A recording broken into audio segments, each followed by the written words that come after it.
want to do PMA 124.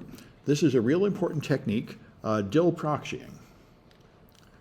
And so I'm going to load it. I've got my, this is a remote desktop connection to a Windows machine running on an Intel processor. You have to be on an Intel processor. And let's see if I can get this thing to work instead of giving me nonsense. There we go. All right. So 126 projects.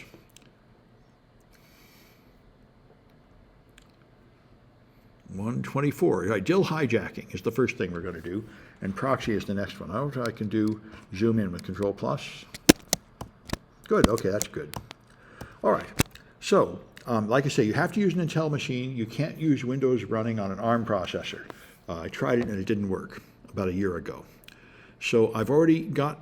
Now, if you don't have to install anything, if you're using my pre-made Windows 10 or Windows 11 machine, everything's already installed, and that's what I'm doing.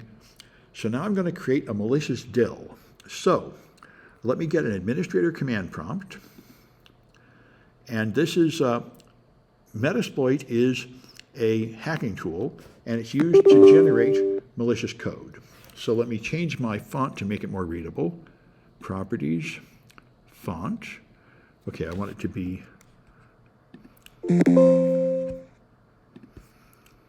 yeah, okay, I would escape.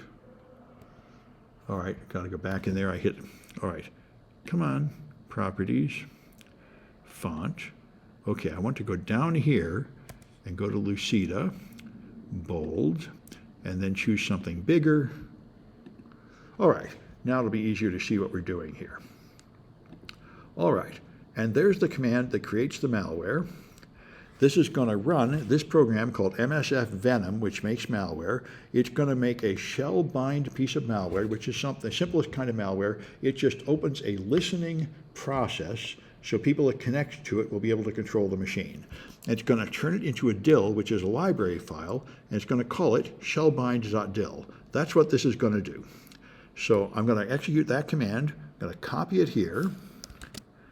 And then here in my command prompt, I want to first get to my downloads folder. So I cd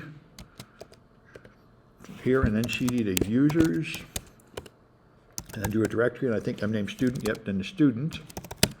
All right, and now I should be able to find a downloads folder here, so cd to downloads. All right, now I'm in my downloads folder. Now I'm going to execute that command, right-click pastes. Because Microsoft are completely insane, they don't use Control-C and Control-V for copying and pasting into a command prompt. They use Enter to copy and right-click to paste. So that's the way it is. Anyway, so that will run MSF Venom, and it will create a library file which will run malware when it runs. And if you had the antivirus running, it would catch this, because the Metasploit malware is well known. But it's been turned off on this machine, like we talked about before. We excluded the whole C drive from scanning, so it won't catch us even if we put obviously malicious files on here, which is what we're doing for a lot of this course. We're analyzing a whole lot of malicious files. So there it goes, warning you that something about Metasploit is considered out of date, but it still runs, so who cares? And it will create a DIL file. There, it's done. It's made a DIL file, 8,704 bytes. If I do a directory here, there it is, shellbind.dil. All right, so the firewall's already off, the real-time protection's already off.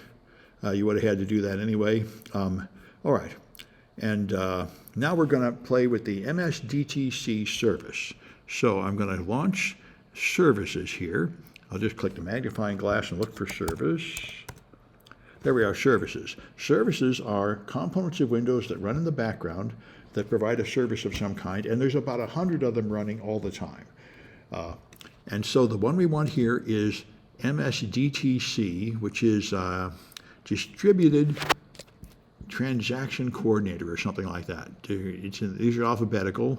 There it is, Distributed Transaction Coordinator. Now, I don't know what it is. If you read this, it's something complicated having to do with databases. The important thing for us is it's not important. We can stop it, and nothing we care about will stop. It's only used under certain conditions which we're not having in, and it has a vulnerability we're going to exploit. So I'm going to stop this service. But first we're going to adjust it so it logs on at the local system account. Okay. All right. So right-click and go to Properties. Just sort of to make it more dramatic, we're going to make it so instead of logging on as network service, it's going to log on as the local system account and say OK. OK. And now I think I want to stop and restart it.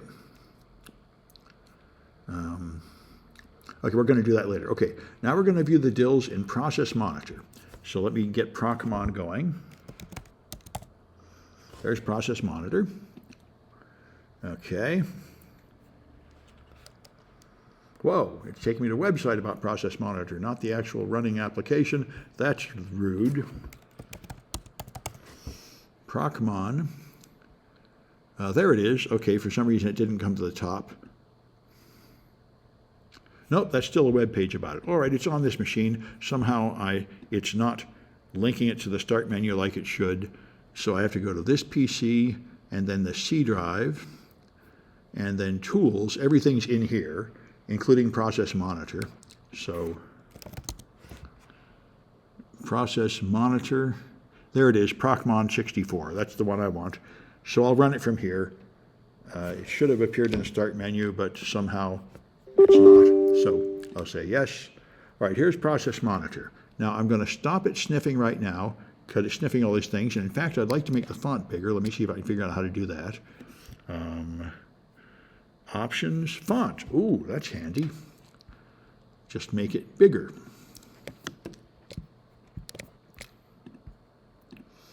Okay, that's friendlier. I can make it bigger yet. Options, font. Let's make it even bigger. All right. Now, okay, what I want to do is have these two filters. I want the process name containing MSDTC, that's that Microsoft Distributed Transaction Coordinator, and I want the path to end with DIL. So those are the two adjustments I want to make. Let me get back to Process Monitor. Okay, so I click, I want those filters, and so filters I think are here. There. So I'm going to make this bigger. I made the font bigger so these columns aren't showing there. So here's what they're going to look right. There we go. All right. All right, so I want process name to contain MSDTC. All right, that's good. So I will add that. And then I want process path to end with .dll. This is just how I only care about what that one service is doing. I don't want to see a bunch of other junk. Okay, there's my filters, so I'm going to apply those filters and say OK. All right. Now, all right, now I start the, okay, so now I'm going to start it sniffing and see what happens. So I'm going to start it sniffing again. So total number of events is going up.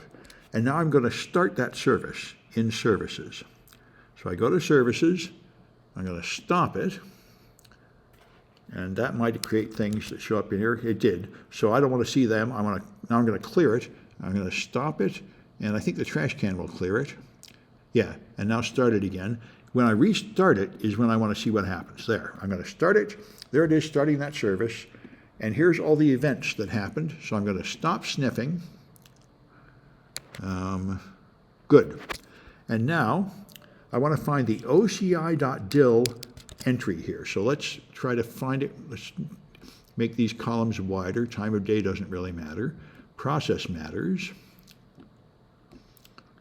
PID, I don't really care about that. The operation is interesting. And the path and the result is good. Let's make this window bigger. All right. So here you can see all the things it does. So it tries to load library ntdil, then it tries to load another kernel dil. So here it is loading all the libraries as it prepares the program. So that's fine. I'm just going to scroll through it a bit. Eventually I'm going to find OCI.dil. Here it is loading all these Windows libraries. Many libraries. And somewhere down here is oci.dil. I should be able to find it by hand, but there are search functions available, like find functions available. I could use those too. I'll use them if this doesn't work, but I think I'll be able to, there's olay.dil, but I want oci.dil. All right. That's what I say. When you find a program that only uses like 2 libraries, that's really suspicious. Most programs use a lot of libraries.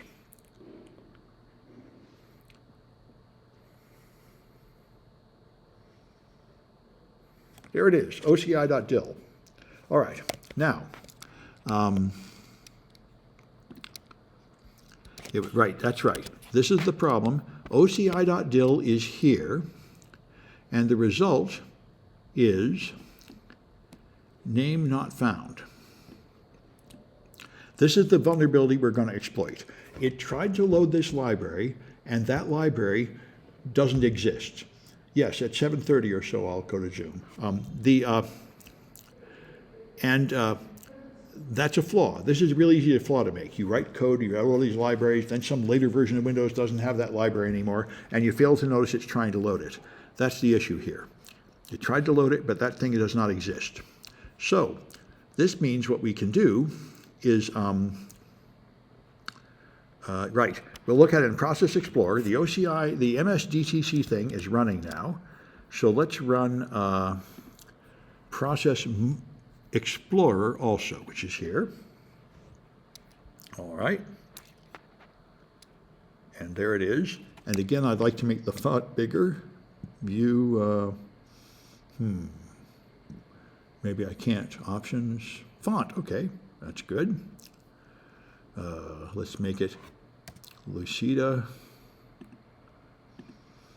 bold, 12, okay, there, that's easier to see now. All right, and so you want to find the MSDTC process, which is going to be one of these service host things. It's going to be MSDTC, good, it's going to show the right name. So up here, somewhere in the kernel region where all the services run, we're going to find it. Try and get this out of the way. All right. VM tools. There it is, MSDTC. Okay, that is the service we're messing with. And I'd like to see the lower pane view, so I'm going to move this to the top of the window. And now I want to view lower pane, show lower pane, and view lower pane view DILs. There. And for some reason, it's not showing me any of the DILs here, which is downright rude. I think I might need to run Process Monitor as Explorer to see it. Let me try that. Process Explorer. Oh, I did it again. Started it without administrator rights. Let's try it again. Right-click. Open Run as Administrator. Okay. All right. There we are. Now, down here towards the end was MSDTC. Yep, I had to be running as administrator to show me the libraries used by a system process. And the point is, these are in alphabetical order down here. And if you go down and look for OCI, it's not there. It tried to load the OCI library, but it couldn't find it, and it just ran anyway because it doesn't really need it. But that means this is a vulnerability. This one Microsoft system process tries to load a library that doesn't exist, so we can put a malicious library in there with the same name and it will load it. That's what we're doing here. That's the process called DIL hijacking. So here's all we have to do. We can do this stuff from the command line. I'll go back to my administrator command prompt. All right, so what we're going to do is stop the process, which is net stop MSDTC. That will stop that process. That's the service that's running in the background. Now I'm going to remember I have in this directory, I had the malicious library I made, shellbind.dil. So I can copy shellbind.dil to C Windows System 32, which is where the system components live. And I'm going to call it oci.dil. So I'm putting in a fake library with that name. Now, Okay, now we can set up process monitor, start it, clear the old events and start it sniffing again, and then start it. So let's go back to process monitor, which is one of these things, this one, all right? And I'm going to clear it with the trash can, okay? And I'm going to start it sniffing again, and now I'm going to start the process with net start msdtc. There we go. So now I'll get a bunch of events here as it starts. All right, and now we're going to see that it loaded. So let me get back to the monitor and stop it sniffing. And we're going to find that the OCI.dil loaded. So I'm going to try using a search function this time because it was pretty tedious before. There's a find somewhere, maybe this. Yep, find. Okay, let's look for OCI.dil. And there it is. That's something else that contains OCI, so I want to find next. Okay, do it again. All right, this is getting annoying.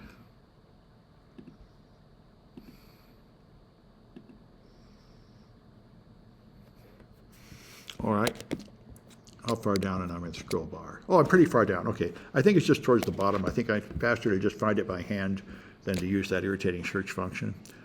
There it is, OCI.dil. And see now, it tried to load it, and there's success, it found it. So it was able to load that library. All right, that's what I wanted to show you. And now, that should have created a shell. So let's see, if I go to a command prompt, see this is hung. This thing is not able to start properly because when it loaded the library, Metasploit makes libraries that execute malicious activities as soon as you load the library, and they don't continue, so they don't let the program run normally. But if I open another shell here,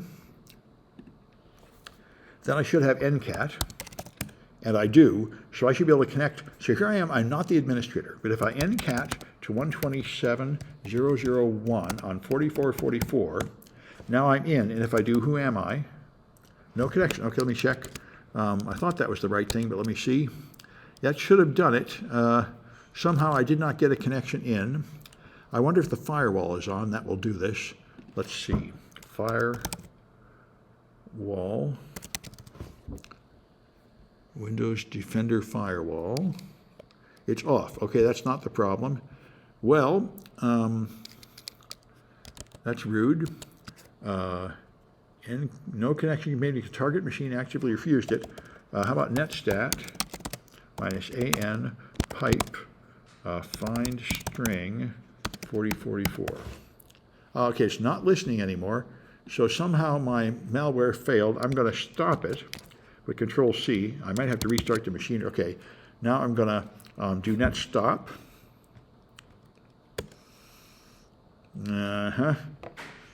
And I think I may need to restart the machine to do it. Now if I can start it again, probably not. Yeah, I pretty much hosed the machine. I'm probably going to have to restart it. Anyway, I don't know why it's failing, but that's as far as I was able to get here. You should be able to get the last second flag by connecting to the shell, and it'll show that you've elevated the system privileges. Anyway, now we're going to remove the DIL and restart the machine. Actually, this is another way to see if it's running. Resource Monitor on the Network tab. Let's try that. This is a useful thing to know. Resource Monitor is only available in relatively modern versions of Windows, but it's really nice. Shows you a lot of what's happening, and you can go to the network and see images. Let's see. I think you go to this here network. Now you can see listening ports. That's what I wanted to see. And this thing should be listening on port 4444. If it's running. That's what the default Metasploit shell is. So I should be able to, here's the port. The port is already sorted. So it's not listening. That's what I thought. It's crashed somehow. It would be listening on 4444 if we had it. Anyway, I'm going to restart this machine. First, I think I have to delete the DIL. Let me read my instructions. So I think I might have to, okay, an administrative command prompt, execute this command to delete it. Okay, when it's not running, you can delete it. Maybe I can delete it now. I bet I can't. I bet it's going to be locked. Copy. Let me go to my administrator command prompt and right click. Okay. Right, I can't do it. Access is denied. I have to restart the machine. It's somehow locked. It's in some broken condition. This is what you get for using this kind of sloppy malware. And now, when the machine restarts, I should be able to reconnect. Okay, good. Because I'm using a remote machine. It's probably still starting up.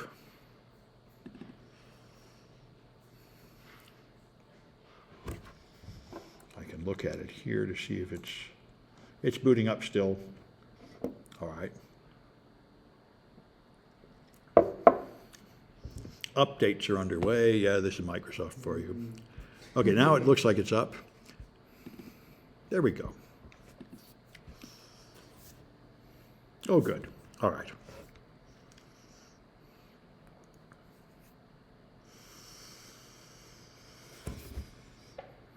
All right. So now I'm going to go to an administrator command prompt.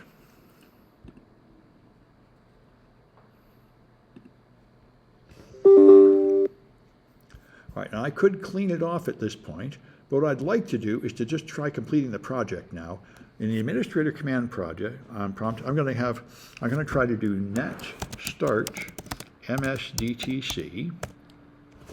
Okay, now I'm going to try to connect from a normal command prompt.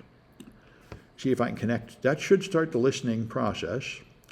I should be able to connect with ncat 127.001.44.44. And I'm in. See, I moved from C user student to C Windows System 32. It worked. Now I can do who am I, and I'm system. So even though I'm not the administrator here, I'm now the administrator because I've remoted into this terminal where it's running as system. So that's what I wanted to show you. The thing works. So I'm going to exit here, and now the only way to get it to delete that thing is going to be to restart the machine again. So I'll start another restart just to get that ready. But that's good. So restart was necessary before I could complete the project, and another restart to clean off the malware. But that's not too bad. So let me stop this recording.